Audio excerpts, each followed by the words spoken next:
Esta es una producción de Grupo Fórmula. Y pues la noticia sigue siendo el tema del COVID, las vacunas, por supuesto en México, el retorno del presidente a la escena pública, y yo me enlazo con Roselín Lemus Martín. Ella es una doctora fantástica que nos ha ayudado a lo largo, por supuesto, de estos meses a entender mejor lo que estamos, por supuesto, viviendo. Y digo fantástica porque además de ser una muy distinguida científica, tiene una habilidad explicativa enorme. Doctora, ¿cómo estás? Bienvenida. Buenas noches, Leonardo. Bien, gracias. Oye, pues a ver, ayúdame a entender primero el tema de las vacunas, particularmente esta de AstraZeneca de tu universidad. Cuéntame, ¿para qué cabe esperar y qué no cabe esperar de ella? Traemos el tema ahora de que si es eficaz o no para las variantes, traemos la discusión de si la van a poder combinar con otra, y bueno, pues si es eficaz o no para ciertas edades. Cuéntame científicamente qué sabemos, doctora. Claro, con gusto, Leonardo. Primero, la primera situación con la variante de Sudáfrica.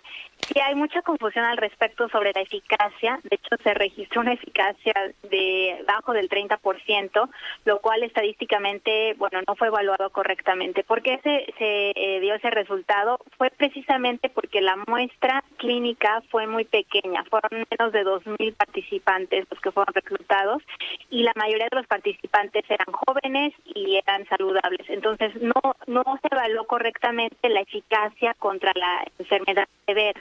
Por eso salió esa eficacia tan baja, porque en realidad lo que se evaluó fue el paso de una enfermedad ligera a una enfermedad moderada, que es la que presentó la mayoría de los participantes, porque la mayoría no estaba enfermo. Entonces, por lo tanto, pues no se pudo evaluar realmente el paso a la enfermedad severa, que es lo que se evalúa cuando personas están en riesgo, tienen factores de riesgo, ¿no? Entonces, por esa razón salió ese porcentaje tan bajo.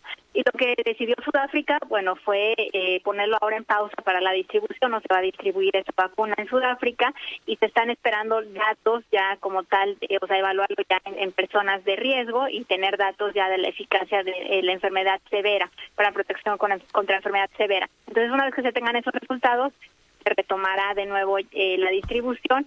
Pero lo que sí es efectivamente cierto es que no solamente con la vacuna de AstraZeneca, sino con otras vacunas, Novavax, Johnson & Johnson, se han estado evaluando en la variante de Sudáfrica, y se ha visto que la eficacia disminuye considerablemente. Es decir, si Novavax, por ejemplo, tiene una eficacia de 86% en otras partes del mundo, en Sudáfrica tiene una eficacia del 60%. Es decir, hay una disminución considerable de la eficacia con esta variante. Oye, ¿y la AstraZeneca, digamos, a partir de qué edad? O, digamos, ¿cuál es el corte a partir del cual deja de ser eficaz? He leído varias edades, que si mayores de 55 o no. ¿Qué datos tienes sobre eso? Sí, definitivamente la vacuna AstraZeneca es efectiva para personas mayores de 55 años. Lo que se ha evaluado y lo que se ha discutido en muchos artículos y en muchos foros científicos también, y muchos expertos lo están discutiendo, es porque este tipo de vacunas, que son las vacunas adenovirales, que usan un vector de adenovirus, se ha visto que la eficacia se reduce en personas mayores de 55 años. El caso de CanSino, el caso de Johnson & Johnson, la mayoría de estas vacunas. ¿La rusa también es así? No, Sputnik ya cuando publicaron, de hecho, ellos los resultados, ahí ellos incluyeron personas de 60 años y no hubo una disminución clara de la eficacia. Entonces se puede decir que esa vacuna en particular es muy buena para personas mayores de 55 años. De hecho, AstraZeneca también lo es, porque AstraZeneca de hecho es muy buena para prevenir una enfermedad severa. Previene muy bien la enfermedad severa, y además está evaluando que disminuye la transmisión del virus, que es una de las pocas vacunas que ha estado evaluando esto. Entonces, tiene varias ventajas. Entonces, sí, definitivamente la Unión Europea no la está recomendando en personas mayores de 55 años, obviamente, pero sí se evaluó realmente en personas mayores de 55 años y no se vio una diferencia como tal, pero la Unión Europea decidió tomar esa decisión. A ver, ayúdame a ubicarme en el caso de México. Si dicen que no es tan buena en Europa para 55 años, vamos a recibir aquí un cargamento de 1 millón, anunció el presidente, en los próximos días, a finales de mes. ¿Esa vacuna es la idónea para aplicársela a las personas mayores, doctora? Así es, sí, definitivamente yo sí la aplicaría, porque en el punto en el que estamos, aquí lo que hay que recordar es que en el punto en el que estamos en la pandemia, es mejor tener una protección que no tener protección. Es decir, es mejor una vacuna que no tener vacuna. Y como está protegiendo para una enfermedad grave, que es lo que queremos evitar, sobre todo para las personas mayores de edad y que tengan mayores de 55 años, o sea, los adultos mayores básicamente, y personas en riesgo con otras comorbilidades, esta vacuna funciona muy bien para eso.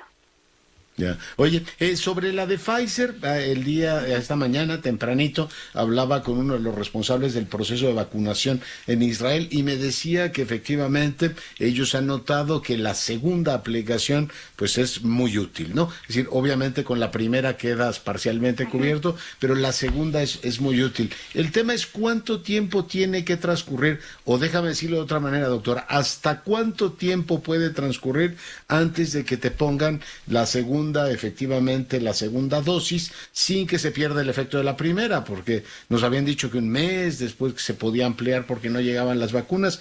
¿Cuál es el plazo máximo que podríamos tener para la Pfizer? Para Pfizer todavía no se ha determinado. Por ejemplo, AstraZeneca son 3 meses. De hecho, en Inglaterra se va a aplicar hasta 3 meses la segunda dosis. De hecho, se observó que retrasando esa segunda dosis incluso se obtenía una mayor eficacia. Entonces, con Pfizer, de hecho, no cambia mucho tampoco, se puede retrasar. Obviamente, entre más se retrasa, sí baja un poco la eficacia, pero no baja considerablemente. Entre la primera y la segunda dosis. La primera dosis es alrededor del 52% de protección.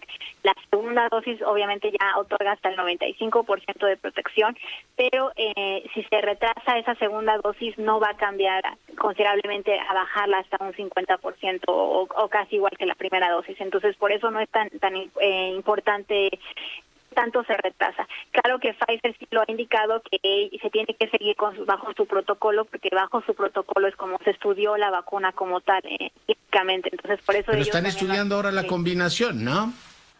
Así es, o sea, va a empezar a estudiar apenas una combinación AstraZeneca con Pfizer para observar precisamente si hay efectos secundarios raros cuando se combinan dos tipos de vacunas diferentes.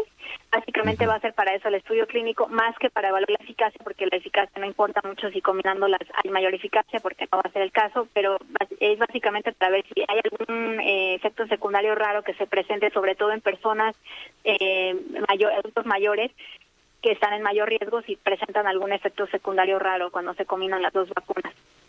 Ya. Doctora, no te meto a cuestiones políticas porque finalmente ya es muy redundante el asunto, pero te quiero preguntar una cosa. Si efectivamente una persona tuvo la fortuna de haberse vacunado o una persona ha sido infectada de COVID y pasó, digamos, la prueba y sigue viva, ¿deben o no deben usar mascarilla?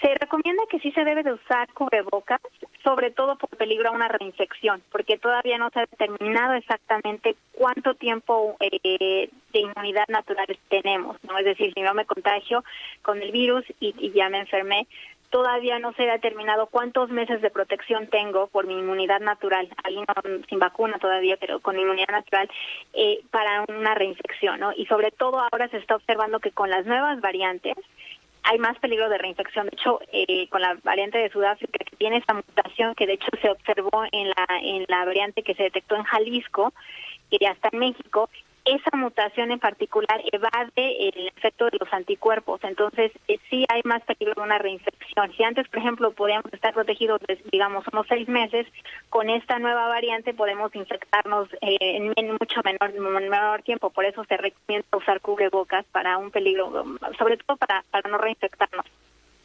Pues tomamos nota. Pues, doctora, te agradezco muchísimo que hayas estado esta noche con nosotros. Con gusto, Leonardo. Gracias. Y bueno, pues ahí tiene, seguimos por supuesto con la información, la doctora Roselín Lemus Martín. Oye, bueno, pues conversando con usted, sígala en sus redes sociales, vale mucho la pena. Estas doctoras, además, pues ya la escuchó usted, con una enorme capacidad de explicar temas complejos y bueno, pues entiende mucho de estos asuntos.